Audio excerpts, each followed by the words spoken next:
Hey guys, today I'm back with some of the UX laws videos. I know some of you requested me to complete the UX laws, so I'm just going to go ahead and try and do some of the laws again.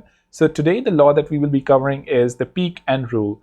The peak end rule states people judge an experience largely based on how they felt at its peaks and at its end rather than the total sum or average of every moment of that experience. What that means, we're definitely going to get into it, but the takeaways are we have to pay close attention to the most intense points and the final moments, the end of the user journey. Secondly, we have to identify the moments when your product is most useful, valuable, or entertaining and designed to delight the end user. And the third point is remember that people recall negative experiences more vividly than positive ones. So if I just have to talk about this more generally, the third one, right? I'm pretty sure most of us can relate, especially the ones who are married. Imagine you have a really positive experience, you're actually in love or whatever it is, and you're really enjoying with your wife or your girlfriend or whatever it is, and then something really bad happens, you actually end up in a fight. What are people usually going to think about their experience, right? Or their experience of marriage, or for example, being in a relationship? They usually start thinking very negatively, even though they may overall have a very net positive relationship with their spouse or with their partner. But the reason why they think so is people again recall not only some of the most recent experiences, but also some of the more negative experiences. Similarly, if we talk about the first one, pay close attention to the most intense points in the final moments, the end of the user journey. Again, this is something that really happens, right?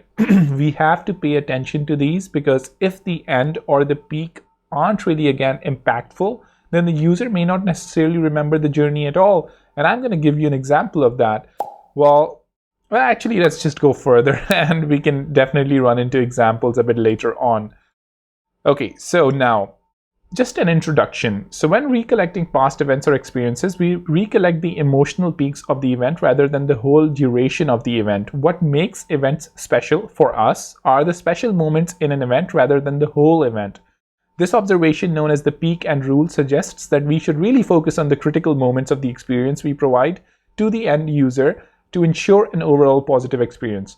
What is an example of that? Well, an example of that you can consider maybe you're having a really boring, or maybe you're going out on a road trip. The road trip is going really boring. It's not really that interesting, whatever it is. And then maybe in the middle of the road trip, you encounter something really fascinating. Maybe you see an animal that you've never seen before, or maybe you encounter a friend that you haven't met for a while, or maybe just something really amazing or magical happens, right?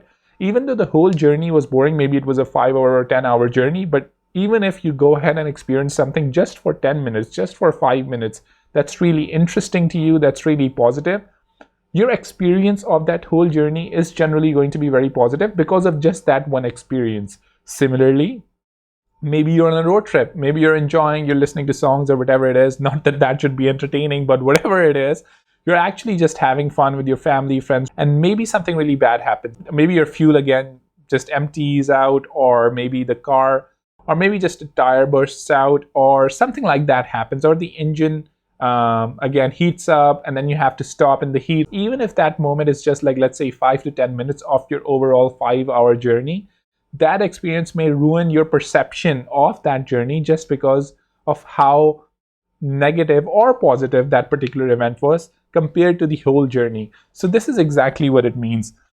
Well, an example of that actually was tested out. Like, this is again an example. This is actually mentioned in the UX books as well, or the laws of UX book as well.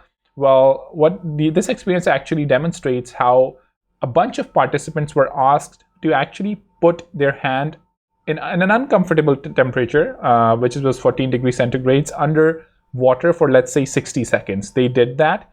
And then a second trial happened where people were asked to put, like, again, their hand in 14 degrees centigrade for 60 seconds. And they were also asked to put their hand in the water for 30 seconds additionally in 15 degrees centigrade.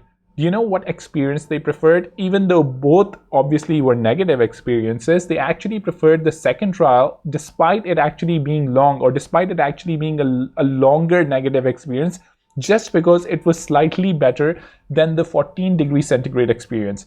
So you can see what happened. They actually remembered the positive side even in comparison to the previous negative experience. And even though I guess like what's really important to see here is this other thing, like this 15 degrees centigrade, even this wasn't really that pleasurable, but it was less pain compared or less uncomfortable compared to the other experience. So as you can see, even though the user took a whole long, like for example 50% more time in this trial too, he still preferred it much better than the previous one. What can we see from that, or what can we get from that? Long forums or long waiting queues or long journeys or whatever it is, these don't have to be unpleasurable. We can actually provide ways to make these pleasurable, at the very least bearable, and at the very least recommendable, compared to, let's say, a shorter journey that may actually not be pleasurable, that may actually be much worse than this one, just because we don't have these hidden cues to actually delight the user or take him by the hand and actually lead him through the whole experience. So that's really important. Now, just coming to some examples. Well, ding, ding, ding! Hey, you, the viewer, you've just won $1 million. Never mind, I'm just joking. This was just an example. And what this example meant to demonstrate was, it's really funny. I don't even know where I found these things. But what this experience was meant to represent was, imagine you're watching this video, okay, it's going really smooth, it's going, like, again, maybe boring, or you're obviously trying to consume information. This experience that I showed you, hopefully it was entertaining. Hopefully it was a break in the monotony of the video. But what ideally it should have done, it should have excited you or done whatever, or maybe made you laugh. And hopefully, if the peek and rule works, you're going to remember this video in a much positive light compared to what it was before. But let's just test it out. I'll probably check that with the likes and comments and subscriptions on this video. But never mind, let's just continue.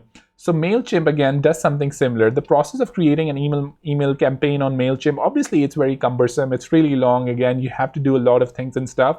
But once you've done that, they actually provide you a graphic. They obviously go ahead and tell, again, just basically mention that, okay, you've done something really great and you're about to do something really awesome. And it just basically gives you that motivation or that enthusiasm to actually go ahead and launch your email marketing campaign. So these things really help. Again, this is something that actually is one peak of the MailChimp experience, obviously.